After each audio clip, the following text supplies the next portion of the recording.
This homemade drain for the driveway. It works really well.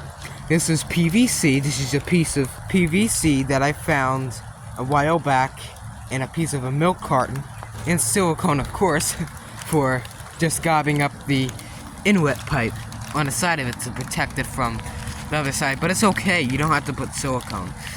It's just everything, all the water goes into the ground anyway, so it's not really making a big difference.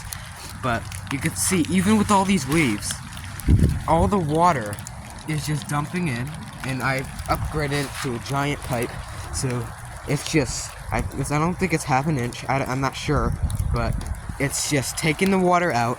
It's okay. The satellite dish, the wire is over here, so it's just gonna run down. So it's taking all that flooding water, because before what we had, this is a very low spot, all this in the driveway and all this stuff, it was all flooding all the time. But now that we have this, in the monsoons and summer, this is gonna be really, really good for the driveway. And it takes all that water out and dumps it.